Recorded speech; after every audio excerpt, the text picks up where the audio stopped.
Hello there, welcome back to Richmond.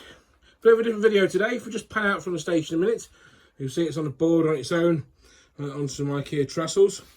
Now if we just pan out around the garage, things are changing in here. We start at the roof. We've insulated and boarded out the ceiling, apart from a little piece right at the back. Round here, we've made a bit of a stud wall. We've run out of wood at the moment, so we're just waiting for some more just to finish that off.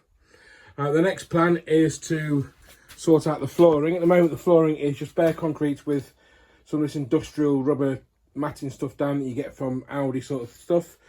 We're going to be putting this stuff down, which is 25mm insulation. This is the Jablite stuff. We get some similar from Wickes or B&Q, wherever it's cheapest. On top of that will be some 18mm tongue and groove chipboard flooring.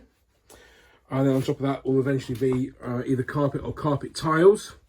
The walls will be more of the 25mm insulation with some 9mm OSB board on battens. So we've got a batten down there. That's the only one left from making this stud wall. So plans are afoot. Work is ground to a halt, unfortunately, due to money. Doing the roof, the ceiling and the stud wall have cost me about between £200 and £300 so far. And I've managed to find a cheap supply of OSB board, which has helped. So you can see here, this is the old back seam from the layout.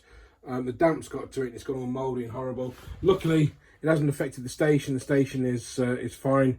It's just as it was. It's not as cold in here as it was. It's nowhere near as damp as it was, thanks to the work I've done on the ceiling and the stud wall. The stud wall covers up the main door of the garage, which we no longer use, and that's helped keep out a lot of the damp.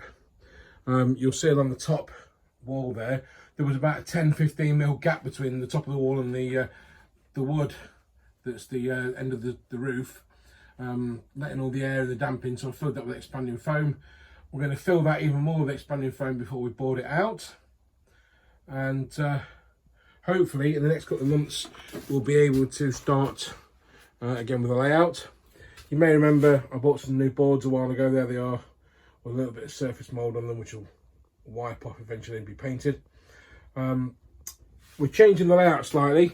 We bought a load of IKEA trestles, as you may have heard me mention a moment ago. So we've got 4, 5, 6, 7 of these, 4 the Pine Effect ones and 3 white ones. These two have been used as a sawhorse for me working on the insulation, but eventually they will hold up the layout. So the layout will consist of this board, which is the main station board. The board behind it, which is nothing on it, is the old fiddle yard board, which will now be the engine shed and goods yard board. Behind that is the second part of the station board, which curves around to that board. And then there'll be the 2 fiddle yard boards. We'll be building an extension for the station platforms, which will be about 2 feet long. An extension at this end of the station, just for a bit of scenery, so the station doesn't just end at the end of the board. About 6 inches to a foot long. The fiddle yard boards are 10 feet long. They'll be joined up to that board there. You can just see the track on, and there'll probably be an extension there on the end of that. So we can build the viaduct over the River Swale. So that's it for now. Not an awful lot to update you with. It looks like a building site, like I say. Pay no attention to the swear word on the wall. The previous tenant of this house did weightlifting in here, and he's written a few inspirational things. I think that was one of his friends wrote that on the wall. So that'll be covered up with boarding soon. And it'll be painted nice and white.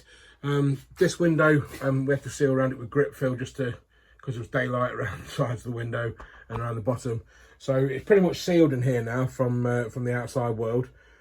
And I've been here a couple of minutes, or 5 minutes nearly, and it's lovely and warm in here already. It's not, you know, it's the cold's not getting out of the wall so much.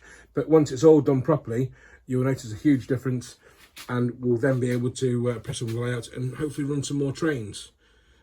So we've got loads of locos and stuff to run. I've just bought a new loco, another Batman K3, and more locos to come. We've got GT3 coming, the G5 when it's released, and maybe a V2 as well. So watch this space and keep your eyes peeled for more videos. Bye for now.